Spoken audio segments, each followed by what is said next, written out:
Siapa bilang Nabi buta huruf? Kitab ini, kalau ditanyakan kepada saudara kita Kristen dan Katolik, ditanya aja, kitab ini isinya kitab mereka ini. Emang ada nabimu yang buta huruf?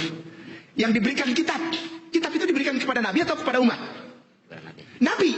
Ada nabimu yang buta huruf sampai-sampai kitab diberikan oleh Jibril alaihissalam memberikan kitab kepada Nabi alaihissalam, dan Nabi itu buta huruf. Dia bilang nggak ada, Gabriel nggak ada, Nabi semua orang hebat. Bahkan penulis. Dan Yesaya itu penulis. Kok berani-beraninya orang bilang Nabi nggak bisa baca? Hah? Mana orangnya? Bawa kemari.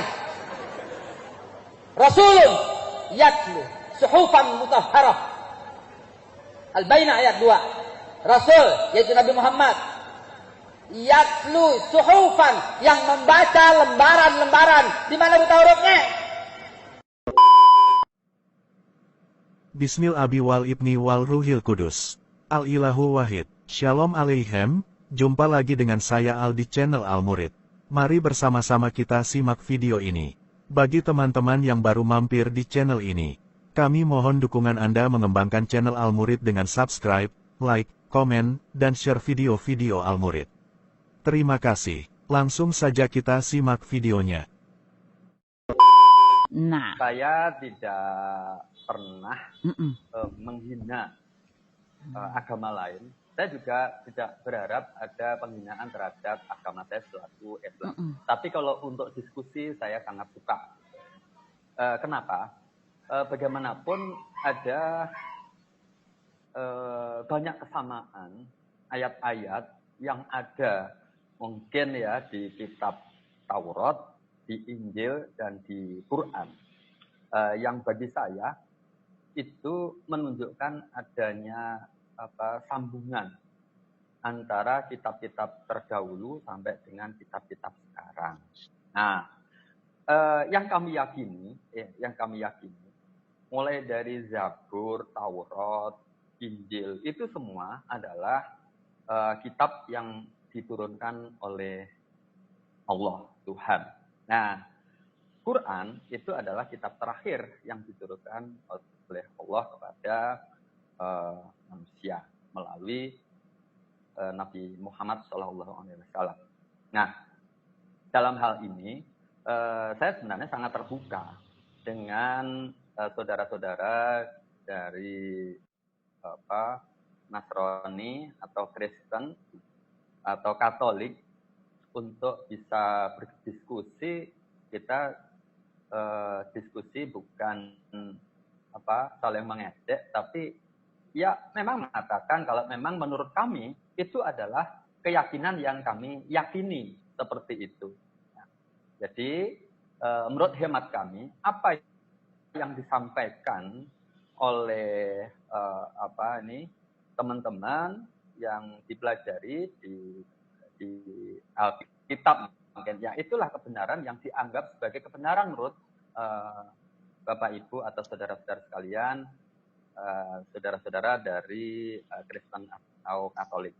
Dan Al-Quran ini merupakan kebenaran yang kami imani. Tapi kami siap untuk diajak diskusi atau ya mungkin berdebat ya. Berdebat ketika debat ini sudah sama-sama nggak ketemu, ya terpaksa kita akhiri. Mungkin belum bisa menemukan titik temunya. Tapi kita siap. Mungkin itu saja sementara yang bisa kami sampaikan. Terima kasih sekali atas waktunya. Oke, shalom.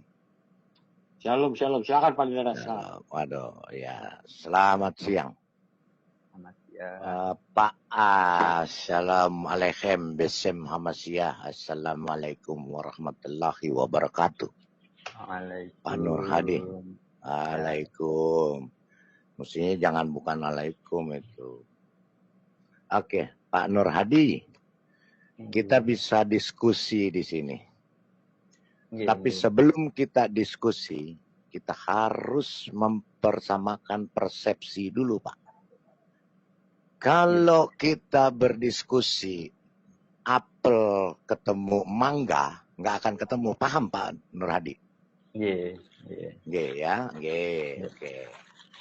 Sampean yang pundi, Saya Surabaya, Wah, Sidoarjo. Surabaya bodoh. Aku juga wong Surabaya, arek-arek Surabaya bodoh ae. Ini Pak. Jadi kalau mau berdiskusi kita harus ketemu apple to apple. Satu, kenapa saya katakan Bapak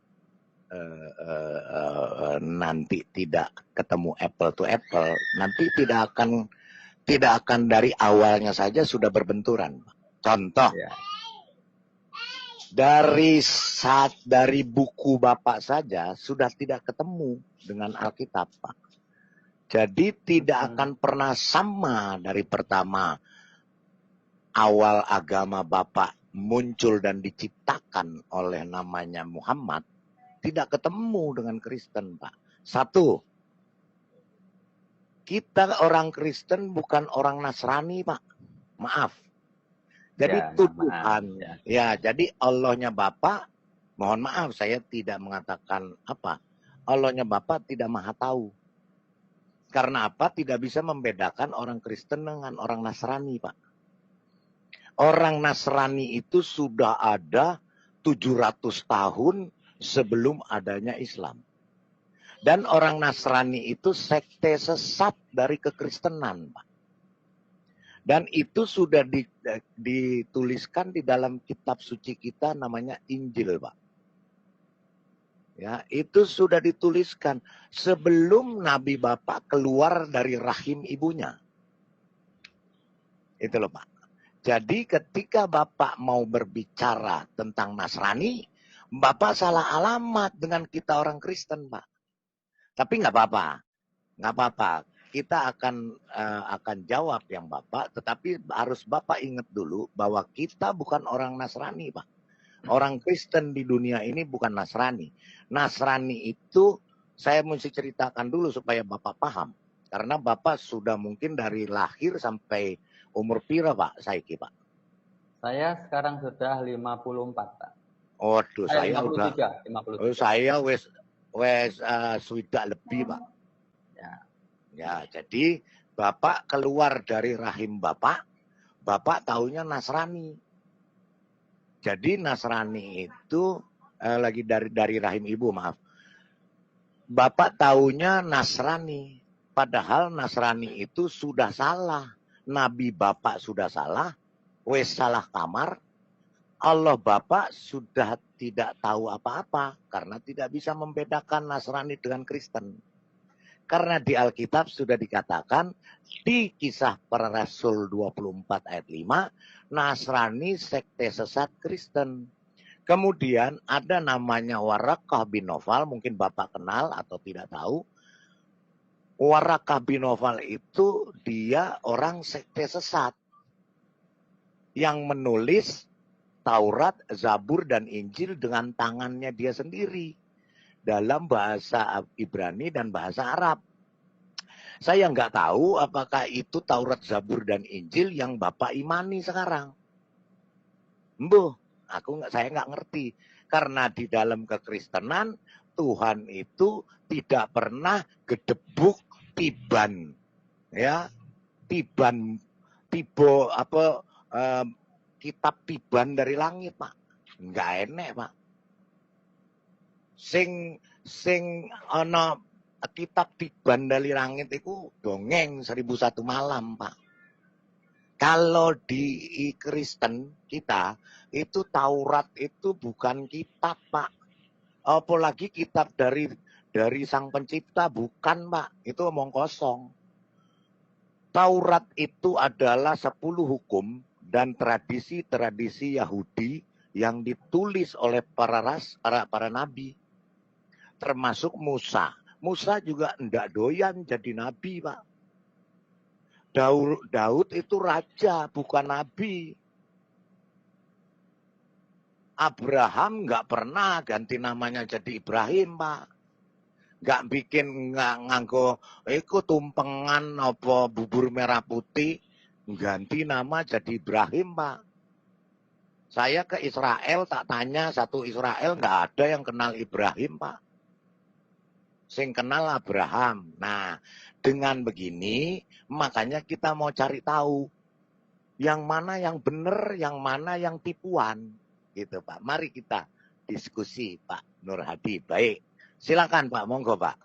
Baik, terima kasih sekali Ye. Bapak. Mohon maaf sebelumnya kalau saya mungkin dianggap salah dalam Sudah salah Pak, ya. pasti salah Pak. Ya. Kalau saya bilang 100% Kami terima salah. kalau misalkan dianggap salah dalam penyebutan terkait dengan Nasrani. Gitu bukan ya. Bapak, maaf, monggo nyuwun sewu Pak, bukan Bapak yang salah.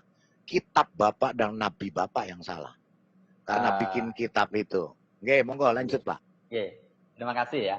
Kalau tadi dikatakan bahwa Quran itu buatan Nabi Muhammad, itu Nabi Muhammad itu ummi, Pak.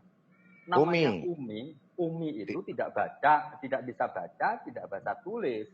Sehingga ya untuk kitab yang tebel itu, yang isinya berbagai hal, disusun oleh seseorang yang tidak bisa membaca dan menulis, itu gimana?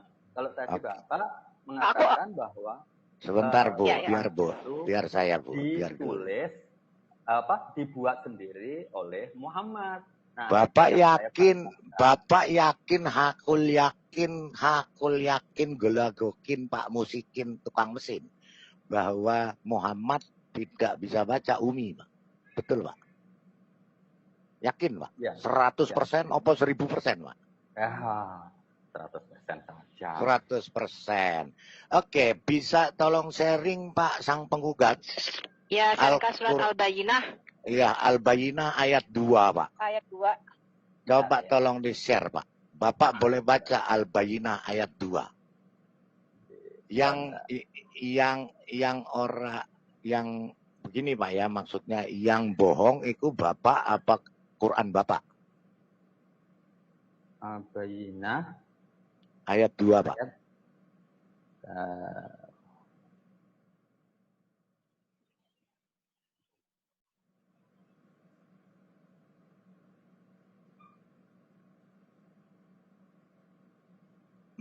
Nyon sewu ya Mbak Sofi, saya dulu biar nanti habis itu baru Mbak Sofi.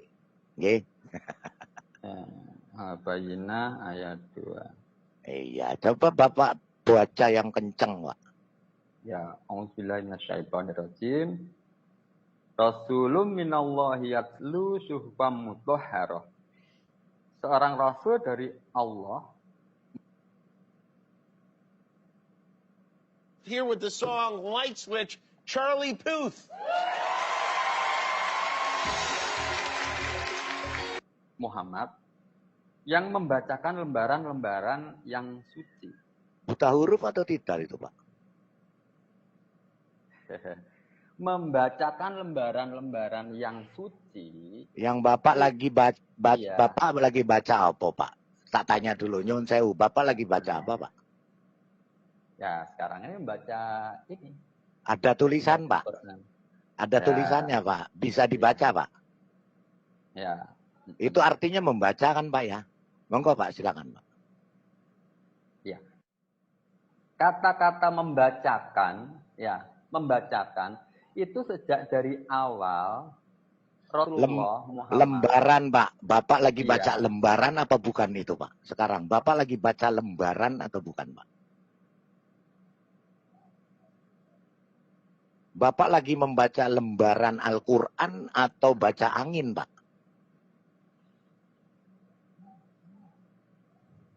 Monggo, Pak. Monggo. Silakan, Pak. Jadi ini menurut tafsir saya, menurut jangan menafsir ya? Sendiri, Pak. Salah, Pak. Bapak diazab Allah, Pak. Kalau menafsir sendiri. Gimana? Harus sesuai Bapak dengan itu menanyakan ke saya. Sebentar, Pak. Oke, monggo. Itu tafsiran Bapak sendiri ya, bukan dari kata Allah Bapak ya. Oke, monggo silakan. Jawaban saya sendiri. Monggo. Menurut Allah ya saya salah. Memang saya ini mohon maaf sebelumnya ya. Saya sampaikan, saya ini memang tidak pernah mondok ya. Saya tidak pernah belajar. Ya wes, lanjut aja Pak. Jawab aja Pak, nggak usah cerita Pak. Monggo Pak, jawab aja Pak. Silakan. Ya, jadi di awal turunnya Al-Quran, ya, awal turunnya Al-Quran itu Rasulullah itu diajari untuk membaca. Ya, Ingat Bapak tadi sudah mengatakan 100% Muhammad Umi tidak bisa baca, tidak bahasa tulis. Monggo Pak, silakan Pak. Ya. Jangan jilat, jangan jilat ludah Bapak sendiri. Saya cuma ingatkan. Monggo Pak, silakan. Ya, yang pertama ya, Iqra, bacalah. Ya, nah, pada saat Iqra bacalah itu malaikat itu minta pada Rasulullah untuk mengulang-ulang. Ya, jadi beliaunya itu diajari melalui malaikat Jibril yang saat itu mengajari bagaimana Al-Quran itu di saat awal, sehingga memang itu diajarkan melalui malaikat Jibril. Nah, termasuk ketika di sini surat Al-Bayyinah, ya, surat Al-Bayyinah ini membacakan itu artinya membacakan suhuf, lembaran-lembaran, membacakan ayat-ayat yang sudah diturunkan oleh Allah melalui malaikat Jibril, seperti itu. Bisa baca nggak itu Pak? Maksudnya gimana? Menurut Bapak, menurut jenengan iso baca atau buta huruf Pak? Menurut saya beliaunya tidak bisa baca tulis, tapi hasil dari yang sudah diajarkan oleh malaikat. Iya, yang dibaca itu saiki Pak di Al-Bayyinah, yang dibacakan itu lembaran ono tulisan, apa lembaran blas ono ndak ra ono tulisan, apa membaca tulisan sing ngambang di udara Pak? Nah, ini yang terjemahan arti makna suhuf. Ini saya masih menganggapnya yang namanya sukuf atau yang diartikan di sini lembaran-lembaran yang suci itu ya potongan-potongan dari keseluruhan ayat suci Al-Quran yang pada saat itu memang belum dituliskan. Oh, jadi suhuf itu blank nggak ada tulisan gitu Pak. Terus dibaca Nabi Muhammad, ngono. Bener nggak Pak? Ya, Rasulullah Muhammad itu kan sudah mendapatkan banyak ayat-ayat yang diturunkan melalui malaikat. Ya. Dari banyak-banyak ayat yang sudah diturunkan melalui malaikat itu, tentu kan sudah banyak yang dihafalkan. Karena ini kan turunnya itu sekian lama. Nggih Pak. Bapak katanya kan kalau Al-Quran ini untuk orang yang berpikir dan berakal, betul enggak Pak? Betul. Sekarang tolong Bapak berakal dan berpikiran.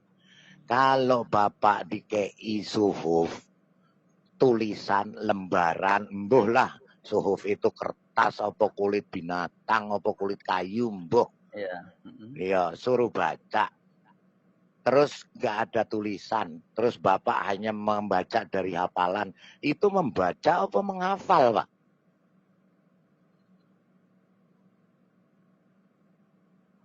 Nganggo akal, Pak. Nganggo pikiran, Pak.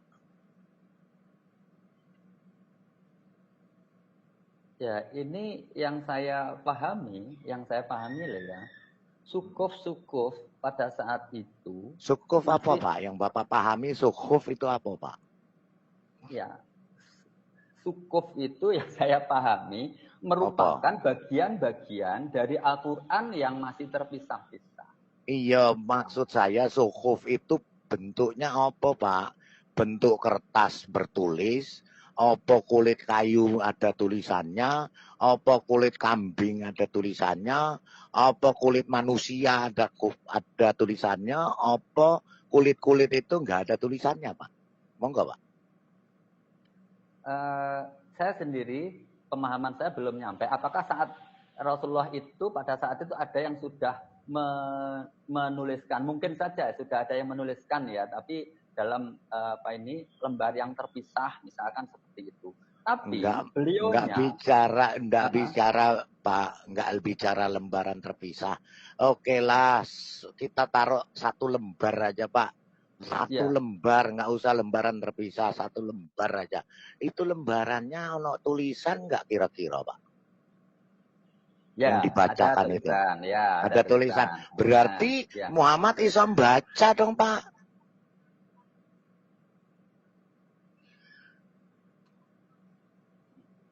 Kalau anak tulisannya, terus yang dimoco apa, Pak? Kalau anak tulisannya. Terus kalau anak tulisannya, dia moco apa, Pak? Kan ini artinya bisa moco, Pak. Bener enggak, Pak? Tenan ora, Pak?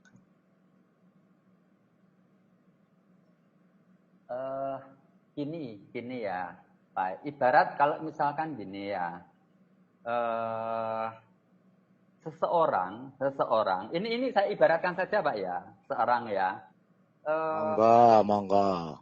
Ketika seseorang itu diberikan cerita dulu kala asal usul tentang tentang satu daerah itu seperti ini, misalkan diceritakan kepada seseorang. Kemudian akhirnya dia punya anak, dia punya anak. Padahal beliaunya hanya berdasarkan cerita dari orang tua sebelumnya. Nah, kemudian dia menceritakan kembali kepada anaknya, persis seperti pada saat dia itu dikasih cerita sama orang tua sebelumnya. Nah, pada saat itu ternyata ini misalnya berikutnya sudah ada orang lain yang membukukan cerita itu. Nah, kemudian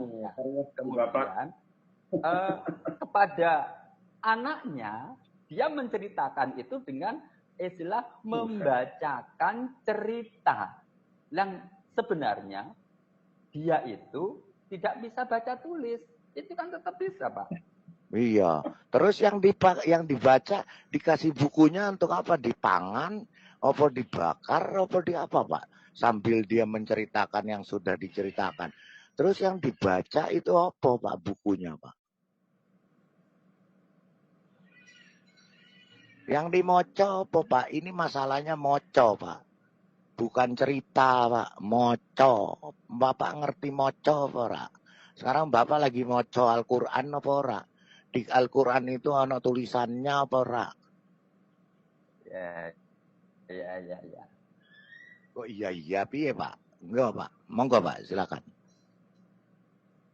Ya, walaupun saya, ngene Pak, bahwa Rasulullah itu enggak punya kemampuan baca dan tulis. Berarti yang benar Al-Quran Bapak atau tafsiran Bapak?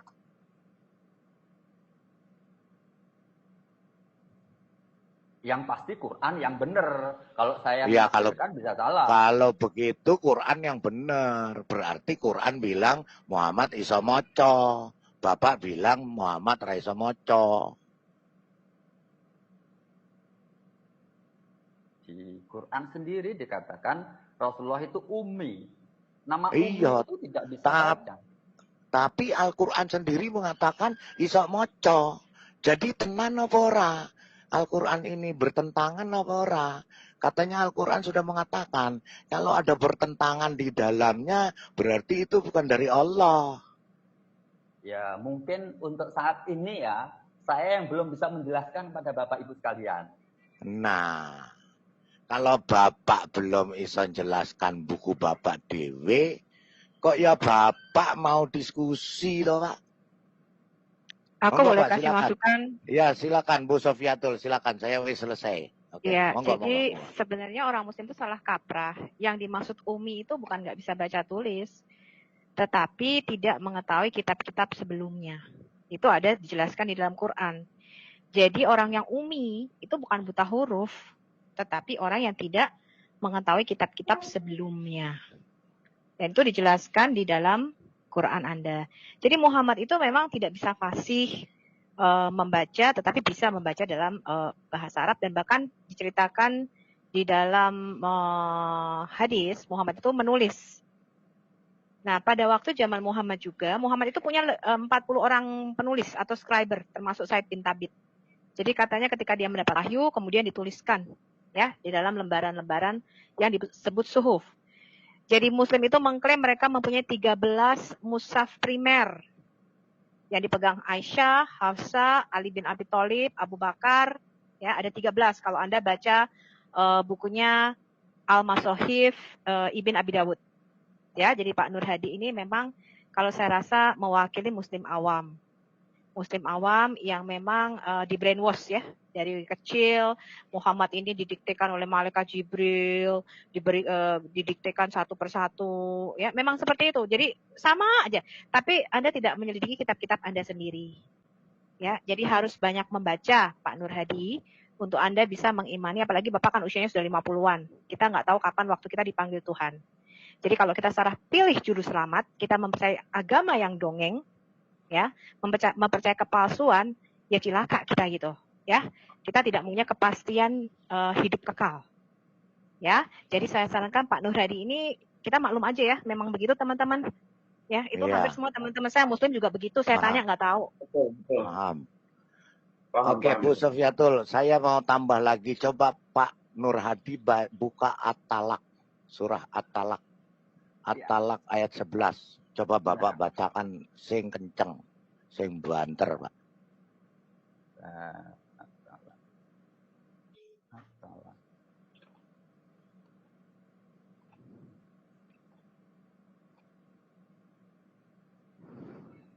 Ayat 11 ya?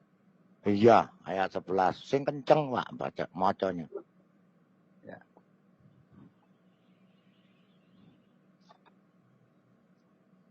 A'udzubillahi Rasulullah yatlu alaikum ayatillahi mubayyinatil liyukhrijal ladzina amanu wa amilus solihati minadh-dhulumati ilan nur. Wa may yu'min billahi wa ya'mal sholihan yudkhilhu jannatin tajri min tahtihal anhar. Min tahtihal anhar khalidina fiha abada. Qad ahsanallahu lahu rizqa. Moco, Pak, yang kenceng bahasa Indonesia nih, Pak. Ya. Ya. Dengan mengutus seorang rasul yang membacakan ayat-ayat Allah kepadamu, yang menerangkan agar dia menerangkan bermacam-macam hukum. Wes, cukup, Pak, cukup, Ya. cukup. Jadi membaca ya, membaca atau menghafal, Pak, ini, Pak. Menerangkan bermacam-macam hukum loh, membaca dan menerangkan malah. Wah, pinter tenan nih Rasul, Pak, itu. Wah, ini orang S1 ini, Pak. Bukannya orang buta huruf, Pak. Monggo, Pak. Ya, tetap sejak awal pemahaman saya, beliau itu seorang yang umi, tidak punya kemampuan baca tulis. Yang dikatakan membacakan ayat-ayat Allah itu, ya, kalau beliaunya itu diberikan, diminta untuk membaca, Iqra kan diminta untuk baca diulang-ulang akhirnya. Lembarannya opo, Pak? Lembarannya itu nggak opo, Pak. Kalau membaca Iqra nggak pakai lembaran, nggak pakai mocok, lembarannya kui nggak opo, Pak. Nggak opo, Pak. Ya, kalau menyampaikan kepada orang, masa mau kalimatnya menghafalkan seperti itu? Ya tetap membacakan, kan begitu. berarti iso supaya baca apa ora, Pak? Ini Pak, Bapak kita wis padha tuwekne, Pak. Ojo ngapusi wong, Pak. Maca iku ana sing dimaca, ana Enggak, tulisane apa ora? sebentar gini Pak Lidara, kita pakai logika. Muhammad itu diberi kitab bukan Pak?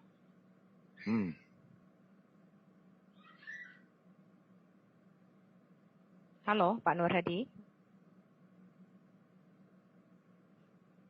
Suaraku dengar apa enggak ya? Nggak dijawab. Pak Nur Hadi.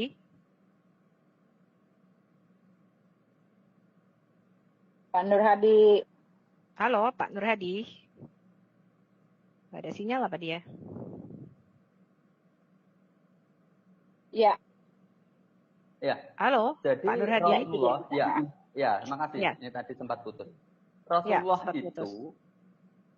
Bukan diturunkan kitab Gerbik itu bukan, tapi beliau itu diturunkan ayat demi ayat itu secara berangsur-angsur sampai. Kalau sekian, saya urusannya moco tahun. ae, Pak. Saya moco ae, Pak, moco. Enggak, maksudnya begini, Pak Nur Hadi. Pada waktu Muhammad disuruh membaca, itu ada tulisannya apa enggak? Nggak ada. Waktu Pada dia saat menerima disuruh wahyu pertama di Gua Hira, surah Iya, Al-Alaq enggak. ayat 1-5 itu disuruh baca, ada tulisannya apa enggak? Nggak ada. Masa? Beliau Bapak itu sudah baca hanya Sirah Nabawiyah Ibn Hisham? Beliau hanya Sebentar. diminta untuk mengulang saja. Kalau saya tunjukkan ada tulisannya gimana, Pak? Kalau saya tunjukkan bahwa roh yang ditemui Muhammad di Gua Hira itu membawa sebuah tulisan, kemudian Muhammad disuruh baca, gimana Pak? Sampai dengan saat ini pemahaman saya, malaikat itu hanya mengajarkan, bukan menunjukkan lembaran-lembaran begitu. Oke, Bapak pernah membaca Sirah Nabawiyah Ibn Hisham? Belum. Saya bukakan ya Pak, bahwa malaikat itu mencekik, bukan malaikat sih, sebenarnya roh ini mencekik Nabi Bapak 3 kali, dan memintanya untuk membaca tulisan di secari kain dibaj.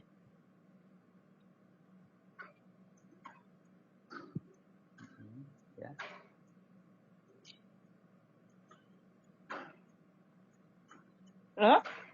Halo, ya, saya masih terhubung.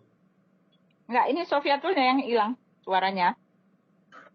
Iya, Bu Sofi hilang. Iya, Saya mau tambahin dulu buka sebelum. buka Sirah Nabawiyah dulu, sambil saya cari nanti saya share screen. Ya, saya duluan ya. Saya cuma mau nambahin Pak. Ya, kalau Pak Lidara tadi kan mengenai nggak bisa baca dari Al-Quran sendiri ya, disuruh baca ya. Tetapi dari data sejarah juga banyak Pak yang menunjukkan bahwa memang Muhammad ini bisa baca, Nabi Muhammad ya.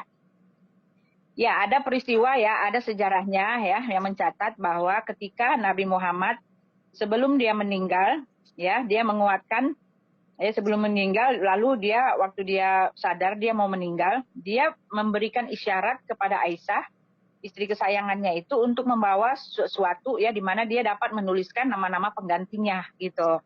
Nah, lalu ada satu lagi bukti yang lebih real lagi Pak ya.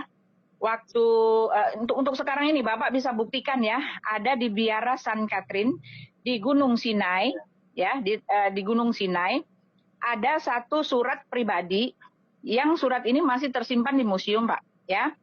Surat itu ditandatangani oleh Nabi Muhammad sendiri. Ya, surat itu tertanggal per tahun 632. Ya, kenapa mereka membuat surat ini sebagai benda antik atau benda yang harus dimuseumkan atau dijadikan prasasti? Karena surat itu ya, pada waktu Nabi Muhammad hidup, dia memberikan jaminan kebebasan para rahib dan biara-biara yang di Saint Catherine itu untuk melakukan peribadatannya, Pak. Nah, dokumen itu diterbitkan untuk mereka menghormati Islam. Ya, lalu di situ kalau Bapak boleh cari ya, searching ya, itu ada ya. Dengan dibangun sebuah masjid di dekat Saint Catherine itu, masjid kecil. Ya. Lalu dokumen itu disimpan di situ, Pak. Ini adalah data otentik yang nggak bisa diganggu gugat. Ada bukti ya, bukti yang real, yang nyata. Itu tulisan tangan Muhammad sendiri, Pak. Ya. lagi ya, itu satu ya, banyak sekali ya. Lagi pula ya, Muhammad ini dia kan bertahun-tahun bekerja sebagai kafilah unta, Pak. Ya tentu saja kafilah itu dia harus bisa membaca, menulis, dan mengerti hitung-hitungan. Bagaimana mungkin seorang kafilah, ya pedagang kafilah nggak ngerti hitung-hitungan, nggak ngerti baca, dan nggak ngerti apa-apa gitu loh Pak. Dan di dalam surat Al-Alaq 96 ayat 1-5, Jibril jelas memerintahkan Muhammad untuk membaca. Dan Muhammad membaca kan Pak. Oleh sebab itu dia dijuluki sebagai nabi yang mengajar dengan pena. Jadi kalau menurut saya Pak, ketika dikatakan Nabi Muhammad itu tidak bisa membaca, itu hanyalah sekedar untuk memberikan betapa dia bermujizat gitu loh, mujizat Tuhan bahwa dia tidak bisa membaca tetapi dia bisa turun wahyu. Ya, pesan dari saya Pak, ya yang saya mau kasih ini Pak ya, memang dari awal sebelumnya Bapak sepertinya hanya mengimani. Ya kami orang-orang Kristen juga tidak marah-marah atau tidak mendiskreditkan iman Bapak sama sekali. Tetapi untuk sekarang Pak, yang namanya mengimani itu benar-benar beresiko Pak. Ya, ketika iman itu dibenturkan dengan real dan dengan kenyataan, dengan realita, ternyata tidak sesuai dari wahyu dengan apa yang ada di data realita, seharusnya menurut saya Bapak berpikir tidak bisa Bapak hanya mengandalkan bahwa ini wahyu Tuhan dan tidak bisa Bapak hanya mengimani lagi Pak. Bapak telah meresikokan keselamatan Bapak gitu. Betul kata Sofiatul ya. Jangan salah juru selamat. Ya kalau dari saya itu aja Pak. Ya silakan. Silakan Sofi. Jadi gini ya Bu Pak. Jadi Bapak ojo taklid buta Pak. Bapak gunakan akal dan pikiran. Ya, kehidupan Bapak dipertaruhkan di sini. Bapak mempertaruhkan kepada sesuatu yang Bapak sendiri nggak ngerti. Bapak nggak ngerti yang Bapak imani apa. Bapak aja nggak bisa jelaskan. Ya Pak, gini Pak, saya cuma mau sebelum ke yang lain, saya cuma mau ingatkan Bapak. Kalau namanya Bapak disuruh baca lembaran atau kertas atau apa yang ada dikasih Bapak, itu pasti Bapak membaca, pasti ada tulisannya. Nggak mungkin nggak ada tulisannya. Kalau menghafal lain, kalau menghafal nggak usah dikasih kertas Pak, nggak usah dikasih tulisan, wis hafal, tinggal nyerocos aja Pak. Nggak usah dikasih lembaran-lembaran Pak untuk dibaca. Itu menghafal namanya Pak. Bukan membaca. Bapak kan sekolah. Kalau membaca itu ngeja itu pasti membaca. Monggo, silakan yang lain. Ya, ini contohnya di layar udah kelihatan. Iya. Ini adalah Sirah Nabawiyah Ibn Hisham. Bapak bisa download bukunya atau Bapak bisa beli bukunya. Ini adalah halaman 179 ini Pak. Ya, ini Sirah Nabawiyah. Kita lihat ini bagaimana Nabi Bapak menerima wahyu pertama. Jibril datang kepada aku pada saat aku tidur dengan membawa secari kain dibaj. Kain dibaj itu adalah semacam kain sutra. Dan di dalamnya terdapat katab. Katab itu artinya tulisan, Pak.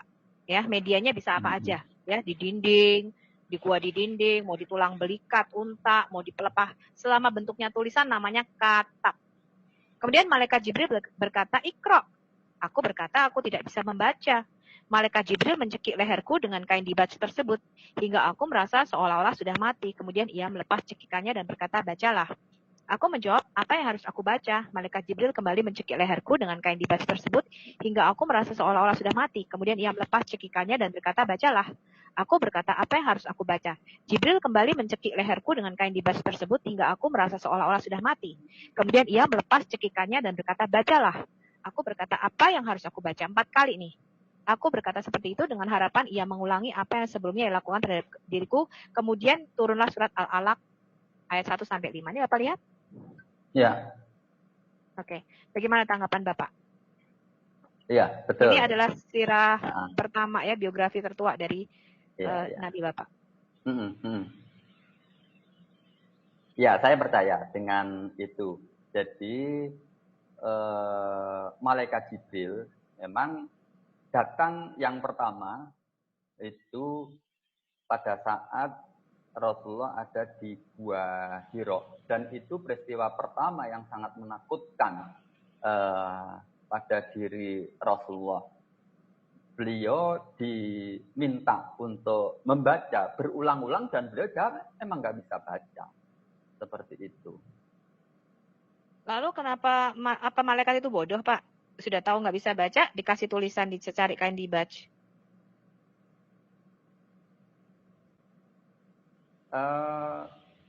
Menurut saya malaikat itu bukan bodoh. Memang seperti itulah cara dari malaikat untuk mengajarkan kepada Rasulullah. Dengan cara dicekik 3 kali gitu? Dan dia akhirnya bisa membaca? Oh bukan akhirnya bisa membaca.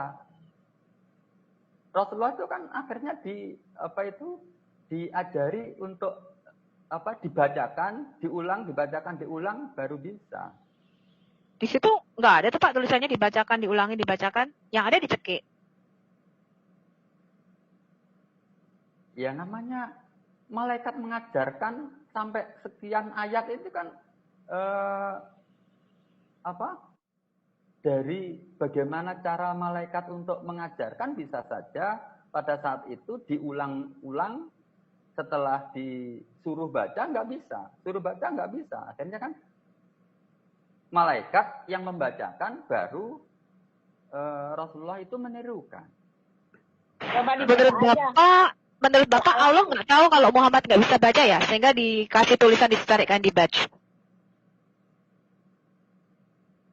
Bukan, Allah maha tahu. Kok Allah nggak tahu kalau Muhammad nggak bisa baca dikasih tulisan? Yang malaikat itu memberikan ayat yang diturunkan oleh Allah kepada Nabi Muhammad. Ini Allah itu menurunkan saja kepada Rasulullah melalui. Pada malam nuzul melalui itu kan di saat pertama. Ya, saya tanya Pak, kenapa Allah dengan malaikat nggak tahu sih Pak kalau Muhammad nggak bisa baca kok dikasih tulisan? Kan kasihan sampai dicekik 3 kali Pak. Kalau Allah jelas tahu, Allah maha tahu. Masa? Kalau maha tahu, Allah tahu kalau Muhammad nggak bisa baca? Bukan hanya tahu, semua yang ada. Oke, Allah tahu kalau Muhammad nggak bisa baca, kok dikasih kitab, Pak? Kitab kan artinya tulisan. Iya, saya bacakan aja nih ya. Kan sebutan saja. Saya bacakan aja surat Al-Alaq ya, Pak.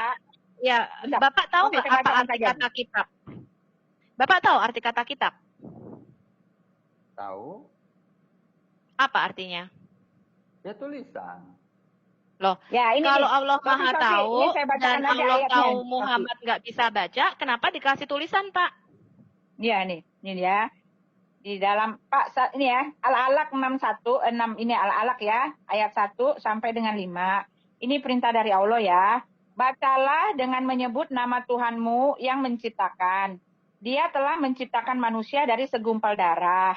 Bacalah dan Tuhanmu lah yang maha mulia, yang mengajar dengan pena. Ini kan perintah untuk Muhammad, Pak. Iya, jadi Allah Bapak itu ngajar dengan pena, dengan tulisan, Pak. Iya. Terus kalau Bapak baca, itu tadi sudah dikasih ya, Al-Baqarah 78. Saya juga sudah bukakan ayatnya di dalam Quran. Yang namanya Umi itu bukan nggak bisa baca, Pak. Tapi artinya orang yang tidak mengetahui kitab-kitab sebelumnya.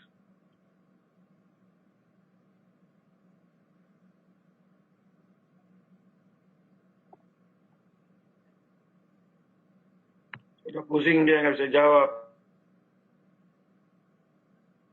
Ya, boleh saya tambahkan? Iya. Jadi saya ini Bapak Ibu ya, kalau Bapak Ibu menganggap saya ini orang yang sesat ya, ini saya ceritakan. Dulu ini saya nggak menganggap Bapak orang sesat. Saya menganggap Bapak itu korban dari ajaran selama 1400 tahun yang Bapak di brainwash dari kecil hanya untuk menghafal tapi tidak mengerti. Bukan. Ini saya cerita. Saya ini pencarian itu sampai lama sekali. Dulu saya ketika saya tuh masih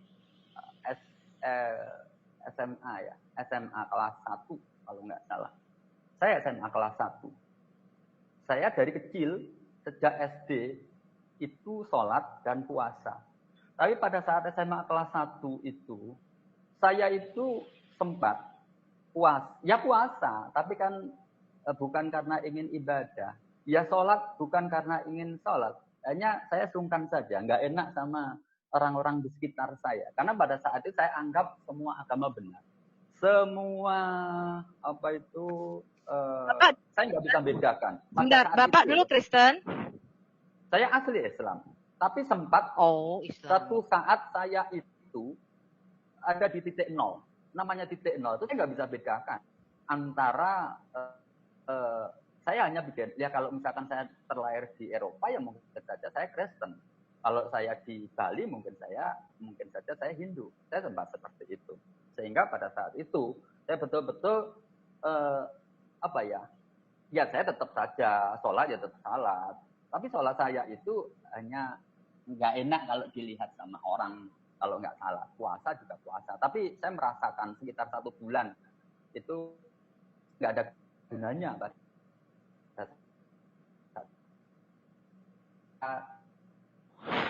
Sudah, sekarang kita fokus ke sini, Pak. Fokus ke sini aja. Ya, oke. Saya mau tambahkan dikit aja, Sof. Dikit aja ya, Pak. Saya mau tambahkan untuk bahan pertimbangan Bapak aja, ya. Kan dikatakan bahwa Nabi Muhammad katanya dia menerima itu ya, ketemu Jibril di goa. Nah, Jibril itu, Pak, katanya itu kan dari malaikat ya. Nah, yang perlu Bapak ketahui untuk perbandingan Bapak aja. Ya, malaikat itu dia adalah agen Tuhan, Pak. Ya, jadi ketika dia mengatakan ya, bacalah itu seharusnya dia adalah malaikat yang maha tahu juga, Pak. Jadi kalau dikatakan bahwa Muhammad tidak bisa membaca itu menyalahi kodrat malaikat, Pak. Ya, mana mungkin ketika malaikat mengatakan bacalah, ternyata Muhammad nggak bisa baca. Ya, contohnya gini, Pak. Ya, bacalah kata malaikat. Lalu kata Muhammad, saya nggak bisa baca. Ya, lalu malaikatnya bilang, oh kamu nggak bisa baca ya? Kan nggak mungkin seperti itu, Pak, karena dia maha tahu. Nah, kalau di dalam Alkitab sendiri, ya, ketika Yesus gitu mengatakan ya, dia tahu nih orang lumpuh ya, dia tahu ini orang lumpuh, lalu dia mengatakan berjalanlah. Ya, dia tahu orang lumpuh nggak bisa berjalan, tetapi dia bilang berjalanlah. Nah, dalam perkataannya itu ada kuasa, Pak. Jadi orang lumpuh yang nggak bisa berjalan itu, ketika dia mengatakan berjalanlah, maka orang itu bisa berjalan, Pak. Nah, seharusnya begitu juga dengan Jibril. Ya, walaupun saat itu ya Muhammad dia tidak bisa membaca. Ketika dia bilang bacalah, kuasa ilahi itu akan keluar dari diri malaikat itu yang merupakan perwakilan ya, istilahnya perwakilan dari Tuhan. Kuasa ilahi itu akan memampukan dia untuk membaca. Terjadi mujizat besar gitu, Pak. Bukan cuma dicekek lalu kabur ketakutan. Yang begini bukan Tuhan, Pak. Dari sini aja kalau di dalam Alkitab yang begini bukan Tuhan, tetapi sebaliknya gitu loh. Ya, ketika Tuhan datang itu, malaikat datang, dia menenangkan dan memberikan damai sejahtera. Makanya banyak orang Kristen ketika ada malaikat yang betul-betul dari Tuhan atau bahkan Tuhan itu sendiri, membuat orang itu sadar, membuat orang itu pikirannya terbuka, membuat orang itu menangis, bahkan mereka merasakan hadirat Tuhan. Nah, seharusnya malaikat itu ketika dia mengatakan bacalah pada saat itu juga, kalau memang Muhammad nggak bisa baca, dia mengalami mujizat bisa baca. Nah, itu baru boleh kita katakan ini dari Tuhan, Pak, gitu. Nah, itu untuk pertimbangan Bapak aja.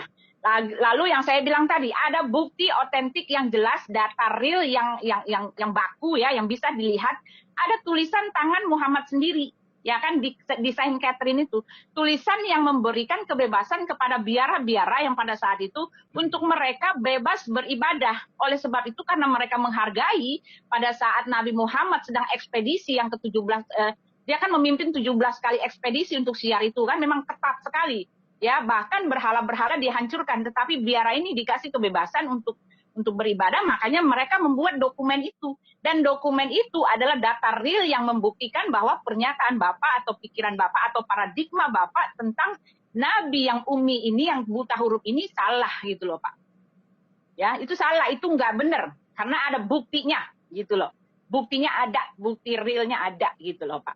Ya, itu saja sih. Ya, makasih. Boleh saya tambah dikit, Bu, sebelum ke Ibu Sofi. Ya. Jadi kita berpikir saja secara secara cerdas. Apakah di dalam goa itu ada lampu? Iya. Setahu saya di dalam goa itu gelap. Ya, nggak bisa baca karena nggak kelihatan. Ya. Apakah dia tidak bisa baca karena tidak ada lampu? Sehingga dia tidak bisa melihat tulisan-tulisan itu. Jadi dia berkata, aku tidak bisa membaca. Nah, di sini siapa yang cerdas, siapa yang tidak cerdas. Ini yang perlu kita cermati. Karena kalau dia benar-benar itu malaikat yang disuruh oleh Tuhan yang Maha Kuasa, pasti dia tahu di gua itu gelap dan tidak bisa membaca. Kenapa dia tidak mengajak Muhammad untuk keluar dari gua itu dan suruh membaca di tempat yang terang? Tetapi masih ada di dalam gua yang gelap. Bagaimana dia bisa membaca tulisan-tulisan ada di dalam gua yang gelap? Coba Bapak jelaskan kepada saya dan teman-teman. Silakan. Baik, terima kasih Mas David. Pada saat pertama kali Rasulullah diminta untuk membaca, ini di dalam baterainya habis. Di dalam pemahaman kami itu yang namanya Iqra, bacalah, itu ini kajian ketika saya mendapatkan dari Cak Nun ya. Namanya bacalah itu ya bacalah alam ini. Bukan yang dikatakan baca itu tidak harus membaca tulisan yang ada di dalam sebuah lembaran. Tapi membaca alam. Nah alam ini ya kehidupan di alam ini. Seperti itu. Sehingga namanya membaca alam kan tidak harus di ruang terbuka yang terang seperti itu. Ya kejadian alam ini bagaimana bumi seisinya diciptakan termasuk manusia. Enggak, Pak. Apakah ada tulisan yang mengatakan bahwa dia disuruh membaca alam? Pertanyaan saya, adakah Bapak mengomong ini secara dalil data yang jelas bahwa yang dikatakan makhluk itu waktu itu Muhammad juga belum tahu dia itu siapa. Dia adalah makhluk. Makhluk yang menakutkan.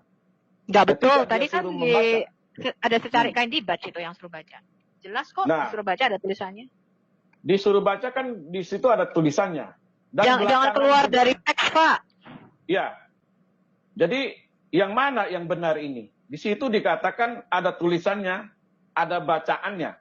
Contohnya begini. Kalau saya memerintahkan ke anak buah saya, bawalah tulisan, berikanlah kepada Ibu Sofi, dan suruhlah Ibu Sofi membaca. Lalu Bu Sofi bilang, saya tidak bisa membaca.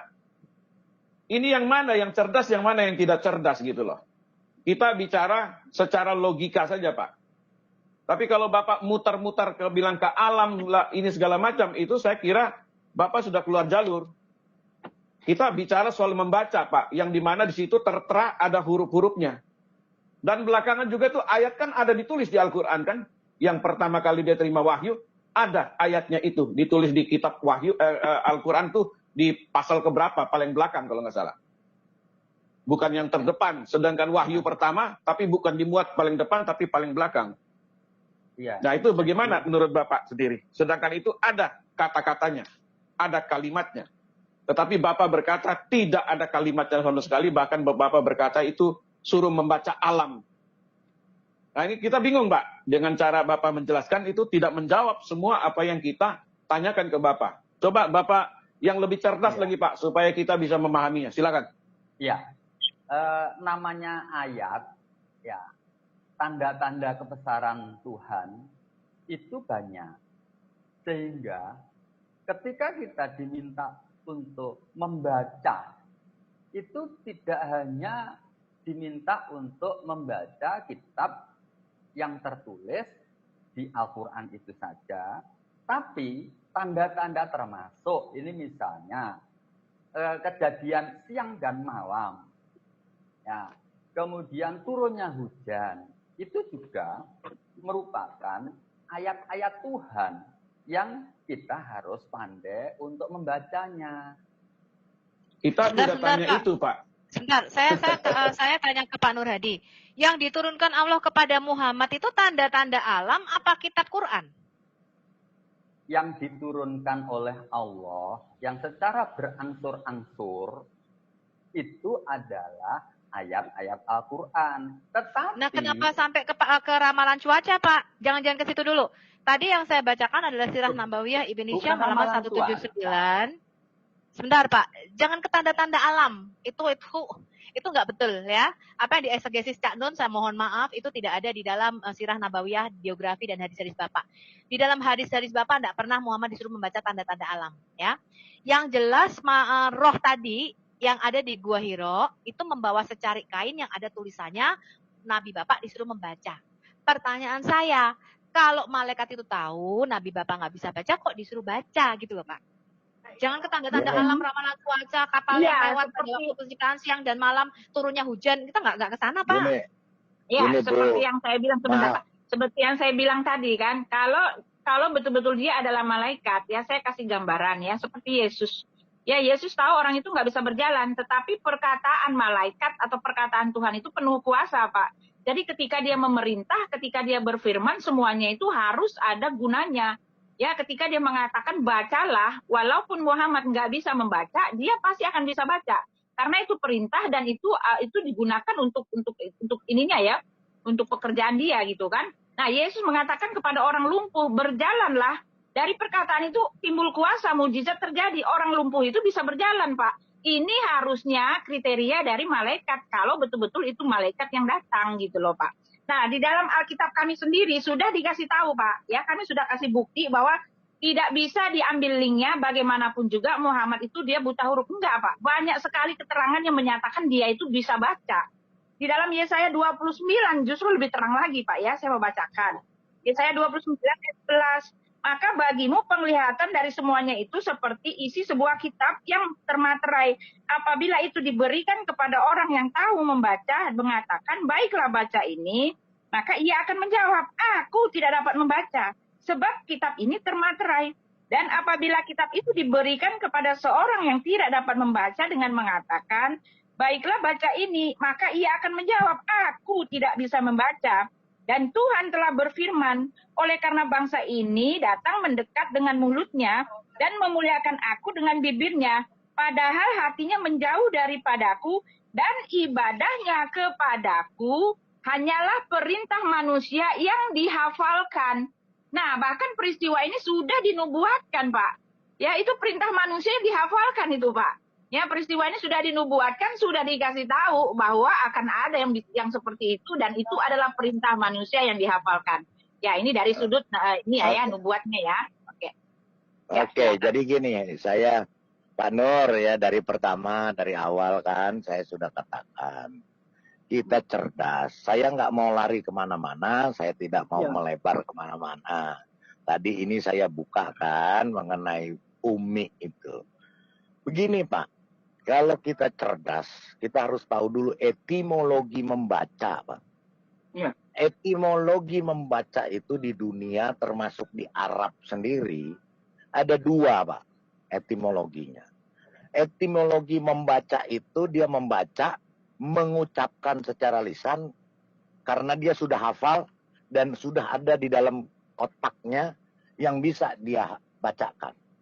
Itu membaca tanpa harus melihat tulisan atau kertas atau lembaran.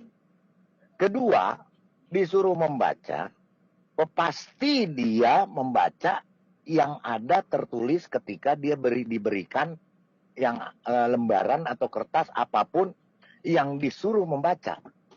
Itu Pak etimologinya. Nah, permasalahannya sekarang Muhammad ini masuk di kategori mana? Kalau dia membaca tanpa ada tulisan, berarti dia sudah hafal. Jadi untuk apa malaikat datang lagi membawa firman? Karena dia sudah hafal. Tetapi kalau dia memang buta huruf, pasti dia tidak bisa membaca. Walaupun dikasih kertas 100 lembar juga, nggak akan dia bisa baca. Nah, menurut Bapak, yang mana Muhammad ini kriterianya dalam etimologi membaca ini, Pak? Silakan, Pak. Ya, makasih. Ini tadi Bapak baru saja menyampaikan dalam pengertian secara etimologi ada dua tadi ya. Yang pertama, dianggap beliaunya itu sudah punya hafalan ya. Yang pertama. Etimologi itu bukan menganggap, Pak. Tadi. Pasti yang pertama dia sudah hafal. Ya, dia sudah tahu dan itu sudah ada di otaknya dia. Nah, itu dulu Pak. Ya, monggo. Tadi saudara-saudara semua minta kepada saya untuk membaca surat Al-Bayyinah. Surat Al-Bayyinah ayat 2. Lah, ini yang berbicara Pak, sebentar Pak, saya belum ke Al-Bayyinah. Yang kita yang bicara di Gua Hiro Pak, yang di Gua Hiro Pak, yang di Gua Hiro. Itu dia suruh membaca, dia menghafal tanpa ada tulisan atau membaca yang ada tulisan. Itu Pak. Bukan, ya nanti saya akan jawab itu. Tapi ketika Bapak memberikan, ini Bapak sendiri loh ya. Jadi ada dua pemahaman. Yang pertama, Al-Bayyinah lain Pak. Al-Bayyinah itu jelas sudah tertulis membaca lembaran Pak. Titiknya, pusatnya lembaran. Berarti lembaran ada lembaran yang tertulis. Itu Pak. Satu. Kalau Al-Bayyinah. At-Talaq 11 juga sama. Dia membaca lembaran-lembaran. Bahkan dia menerangkan. Berarti kalau At-Talaq 11 ini kelasnya S1 Pak, sarjana. Karena dia bisa menjabarkan. Dia bisa menjelaskan hukum-hukum yang tertulis itu. Kalau dibicara di Gua Hiro, Muhammad dalam keadaan kosong, blank, tidak ada yang dia hafal, tidak ada yang dia ketahui. Sekarang saya tanya, di Gua Hiro itu mau pakai etimologi mana? Dia membaca karena sudah hafal, yang seperti tadi Bu Sofi kasih beritahukan melalui kain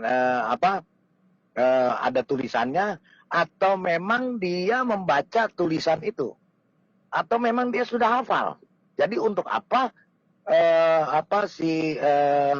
Jibril datang mencekek dia 3 kali kalau dia sudah hafal? Monggo Pak, silakan. Ya, jadi Rasulullah karena pertama kali mendapatkan wahyu, maka ya tentu saja beliaunya belum punya apa-apa sama sekali Pak pada saat berarti tidak masuk etimologi pertama Pak. Kalau etimologi kedua, silakan Pak. Kalau dianggap itu tulisan bukan dianggap Pak, ini faktanya Pak. Kan tadi sudah dijelas, ini fakta Pak. Kita nggak main anggap-anggapan di sini. Di sini ada 2. Etimologi pertama di dalam Gua Hiro itu dia suruh membaca. Dia oke lah kalau Bapak berdalih bahwa itu tidak ada yang disuruh baca atau suruh lihat karena di dalam gua dan gelap. Berarti dia menghafal. Dia membacanya hafalan yang di dalam otaknya dia. Walaupun di tempat gelap pun dia bisa baca. Dia bisa membacakan, melisankan. Tetapi kalau etimologi kedua, pasti harus ada yang dia baca. Kertas atau lembaran atau apapun yang tertulis. Sehingga dia bisa baca. Itu Pak. Maksudnya, silakan Pak. Ya, itu kan di surat yang pertama, itu kan bunyinya Iqra, bacalah, ya. Itu perintah untuk membaca. Iqra bismi rabbikal ladzi khalaq, ya. Bacalah dengan nama Tuhan. Itu Pak, maksudnya gini Pak. Iya tahu Pak. Itu masuknya etimologi mana Pak? Membaca yang ada tulisannya. Seperti kain tadi ada tulisannya, atau kertas ada tulisan, atau apa ini Pak? Atau tulisannya mengambang di udara. Terus dia menyala di dalam goa. Silakan Pak. Iya, seperti yang saya sampaikan tadi, ya, yang saya ikuti. Halo, gue Mansan, gue adalah full-time content creator dan streamer Valorant YouTube. Dari pengajian yang disampaikan oleh Cak Nun, yang namanya Iqra bacalah itu bukan hanya membaca yang tertulis dalam sebuah kitab, tapi ya kejadian peristiwa alam seluruhnya itu yang diminta untuk membaca. Berarti membaca yang sudah ada di otaknya dia, di dalam pikirannya dia. Maksud Bapak begitu kan, Pak? Ya yang didengar, yang dilihat, yang dirasakan, semuanya itu kan berarti kan sudah terekam itu. Makro. Iya, itu berarti kan sudah terekam di otaknya dia. Betul nggak, Pak? Yang dia lihat, yang dia rasakan, itu kan sudah terekam di otaknya dia. Sehingga dia tahu. Nah, sekarang itu berarti masuk etimologi pertama. Nah, berarti kalau masuk etimologi pertama, untuk apa Jibril datang mencekek dia untuk membaca? Gak usah dicekek pun suruh baca. Muhammad, coba kamu bacakan yang sudah kamu ketahui. Pasti dia akan baca karena dia udah tahu. Sudah hafal. Karena dia sudah hafal. Karena ada di dalam kepalanya dia. Tetapi kalau belum ada, masih kosong, apa yang dia mau baca, Pak? Kecuali kalau ditaruh, dikasih tulisan. Baru dia baca.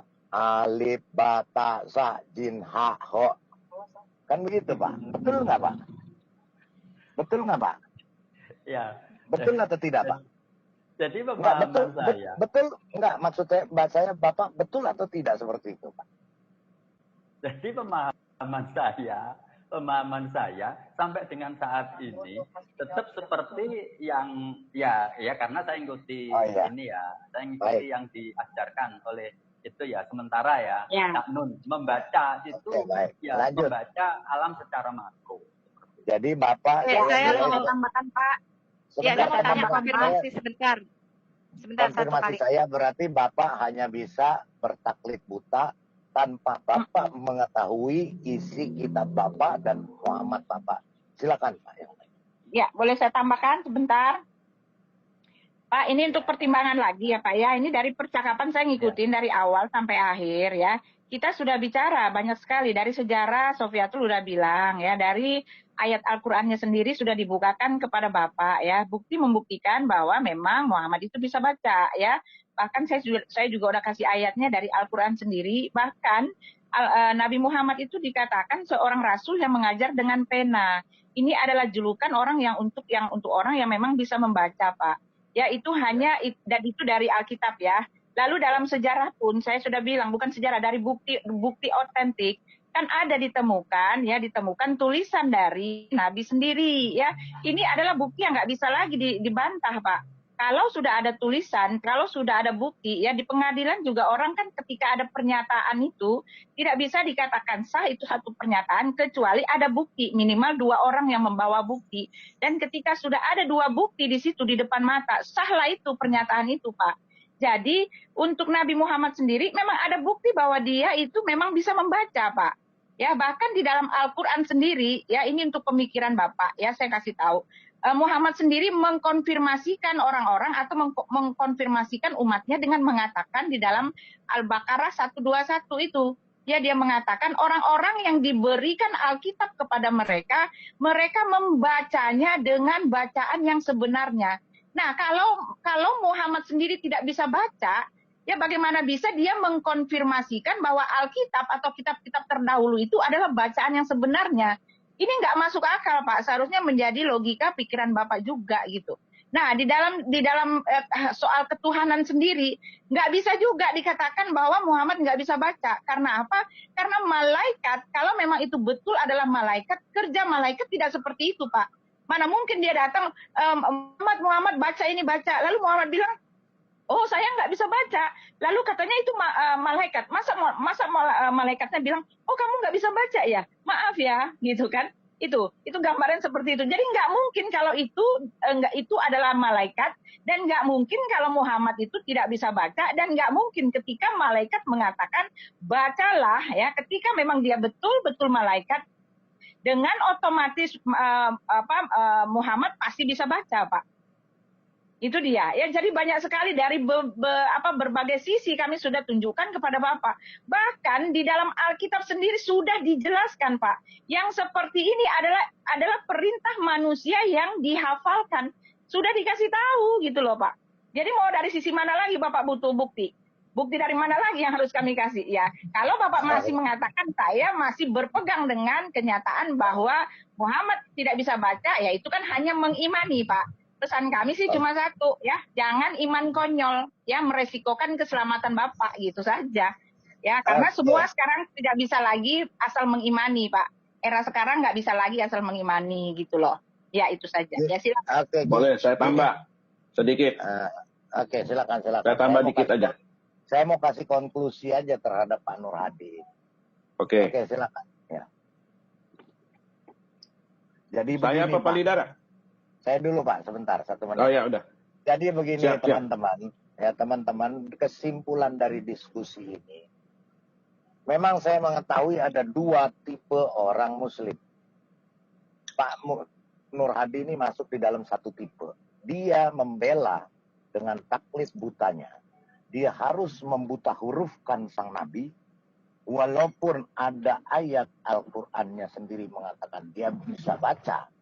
Dia harus membuta hurufkan ini, sang Nabi, karena untuk menghindari, untuk menepis tuduhan kaum Quraisy bahwa Muhammad ini menulis Quran dengan tangannya sendiri dan mengarang-arang Qurannya sendiri. Maka wajib dibuta hurufkan.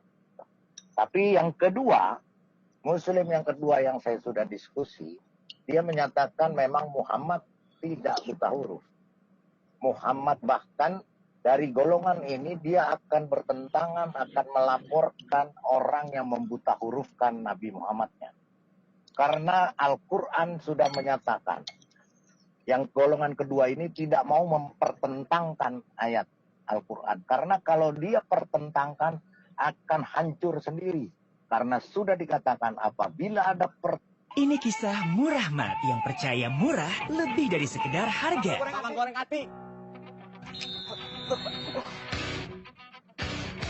pertentangan di dalam ayat Al-Quran, pasti itu bukan dari Tuhan, bukan dari Allah, tapi dari setan. Jadi 2 tipe manusia ini, tipe Muslim ini memang serba salah. Kalau jika tidak dibuta hurufkan, hilang suaranya. Berarti ya kalau tidak, halo kedengaran ya? Ya, halo. Jelas. Halo, Ya. jelas. Oke.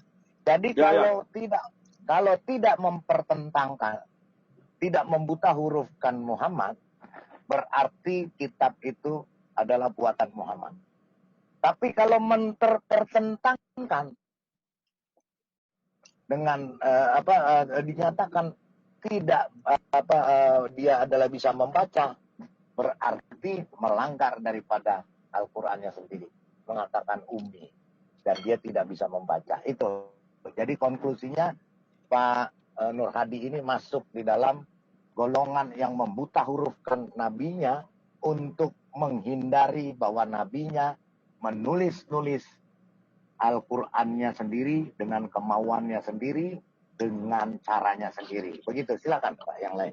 Ya, saya tambah sedikit. Saya pernah punya pembantu rumah tangga. Saya waktu itu tidak sadar ketika beberapa kali saya suruh dia ke supermarket atau ke pasar beli beberapa barang, apa yang saya perintahkan itu datangnya lain semua. Setelah saya kira-kira menegur dia dengan keras, lalu dia berkata, memang saya tidak sekolah Pak, saya minta maaf. Oke, jadi saya kalau suruh dia ke pasar atau suruh dia ke supermarket, saya pasti nulis. Tolong kamu beli A, B, C, D ini. Nah, begitupun dengan orang yang tidak sekolah, tidak punya dasar pendidikan, tidak bisa membaca, apabila kita memerintah dia, dalam hafalan saja, dia tidak akan bisa sempurna. Apa yang kita suruh beli, kembali kepada kita, itu tidak sesuai dengan apa yang kita perintahkan. Apalagi kalau diperintahkan itu membaca ayat yang cukup panjang. Mungkin 10 ayat. Apakah itu ada jaminan bahwa ayat itu tersebut sesuai dengan yang disampaikan? Ini perlu kita renungkan. Karena saya sudah buktikan, orang yang tidak sekolah itu otaknya tidak cerdas. tidak bisa menghafal, apalagi menulis. Dia tidak akan tahu huruf tulisan itu apa. Itu saya sudah buktikan dengan pembantu saya. Nah, kalau sekarang dikatakan ada seseorang yang dikatakan tidak bisa membaca, tidak bisa menulis, untuk hal ini, ya, apa manfaatnya buat Bapak yang tadi mengatakan Muhammad tidak bisa membaca? Itu manfaatnya apa? Coba dijelaskan. Manfaatnya apa? Silakan. Ya, ini saya meyakini Ibu karena saya nggak hafal ada di posisi mana ya ayatnya bahwa Rasulullah itu umi. Ya namanya umi tidak bisa baca tulis. Nah, mengenai manfaatnya apa ya, manfaatnya apa? Itu saya sendiri juga kurang tahu, tapi kan memang di ayatnya itu disampaikan bahwa Rasulullah itu umi. Nah, gitu saja. Nah, kalau masalah kemudian dikait-kaitkan dengan ini untuk memastikan bahwa tulisan ini bukan dibuat oleh Rasulullah. Ini di banyak ayat itu seringkali Rasulullah itu ditegur. Ya, masa Rasulullah negur dirinya sendiri? Ya, kalau memang itu tulisan dibuat oleh dirinya sendiri, ngapain juga jelek-jelekan jelek-jelekan dirinya sendiri? Itu loh. Itu. Jadi sekarang saya paham, Pak. Saya paham dengan apa yang Bapak ucapkan ini, semua juga muslim lain mengatakan itu. Supaya tidak dikatakan Muhammad nyontek dari Taurat. Kan begitu? Iya kan? Itu sudah jelas, Pak. Makanya Bapak dan muslim yang lain selalu mengatakan Muhammad itu memang tidak bisa baca, tidak bisa menulis, supaya manfaatnya supaya tidak terdeteksi bahwa Taurat dan Injil itu sudah diadopsi ke dalam Al-Quran. Itu manfaatnya. Sudah dipalsukan, Pak, bukan diadopsi. Sudah dipalsukan. Nah, sudah dipalsukan, begitu loh, Pak. Itu saya kira yang paling pas dengan jawaban Bapak yang selalu berkata bahwa Muhammad tidak bisa baca, tidak bisa tulis.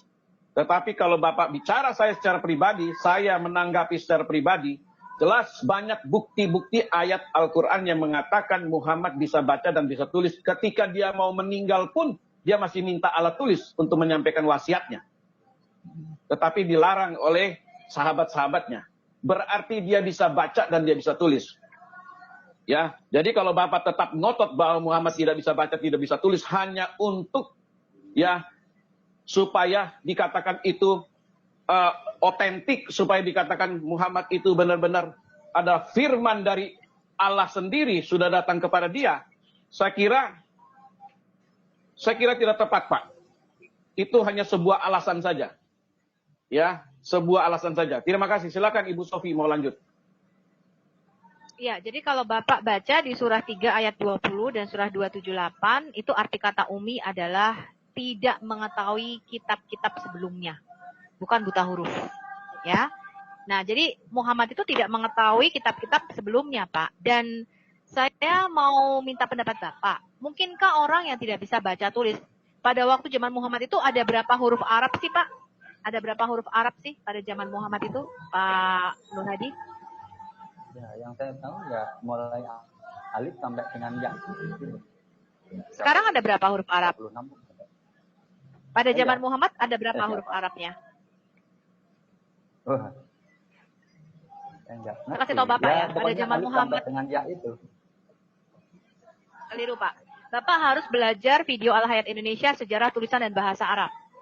Pada zaman Nabi Bapak itu hanya ada 17 konsonan, 17 huruf mati. Mungkin nggak sih Pak, orang yang menghafal ribuan kata-kata itu hanya 17 huruf saja nggak bisa hafal?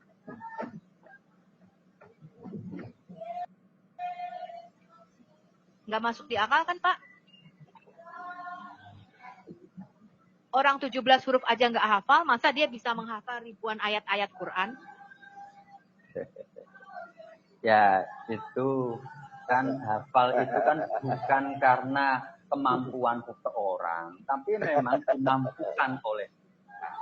Betul, kalau Tuhan memampukan, Iya, betul, kalau termasuk Tuhan memampukan ini, ya. menghafal ribuan huruf, apakah dengan cara dicekek, Pak, caranya? Ya, kalau yang itu kita nggak tahu gimana kok sampai dia merasa. Kalau yang saya yang saya pahami sih bukan dicekek ya. Jadi beliaunya itu kayak dirangkul itu loh, dirangkul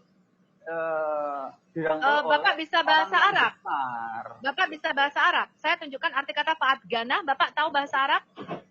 Bisa, Bapak ini Bapak bisa Pak bahasa Arab nggak? bisa. Saya tanya dulu. Lancar. Tadi baca Arab lancar kok.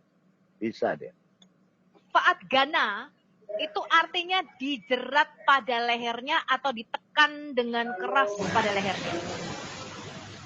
Makanya di dalam Sirah Nabawiyah Ibn Hisham tadi dikatakan dicekek dengan kain dibaj. Pertanyaan saya, apakah untuk membaca harus dengan cara dicekek, Pak?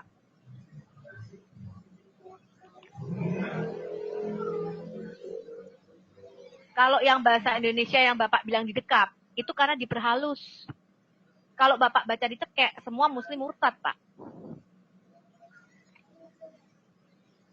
Kira-kira menurut Pak Nur Hadi, ada nggak nabi yang untuk membaca itu harus dijerat dengan secari kain dibaj seperti Nabi Bapak?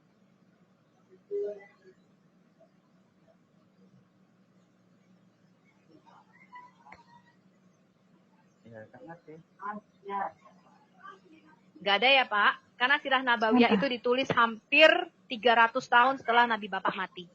Ya, dalam kebenaran. Nyatakan kebenaran, baik atau tidak baik waktunya. Jadi suaranya kedengeran. Oh ya, maaf. Ini saya keluar dulu ya. Ya, nyatakan kebenaran, baik. Terima kasih. Ya, terima kasih sekali semuanya atas waktunya berkenan untuk belum selesai loh ini Pak. Menyampaikan argumennya. Ya, mohon maaf. Jadi kami ini setiap jam 3 itu kan sudah waktunya asar. Ini sudah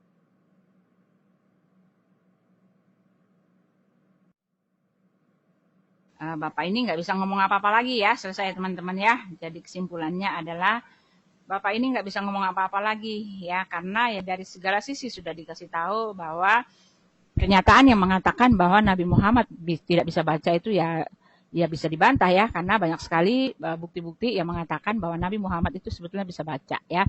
Jadi ininya mereka aja, slogan mereka aja yang mengatakan Nabi tidak bisa baca, mungkin untuk membuat orang-orang wah gitu kan, melihat ya, wah gitu. Tetapi ya kita sudah kasih bukti-bukti ya, kita sudah kasih semuanya. Ya terserah saja teman-teman yang mengambil kesimpulan. Terima kasih sudah mengikutinya dari awal. Semoga bermanfaat. Tuhan Allah Sang Bapa memberkati kita, Yesus Kristus Sang Firman Allah menyelamatkan kita, Roh-Nya yang kudus menuntun hidup kita. Amin. Teman-teman tonton video Al-Murid lainnya. Salam Murid Kristus.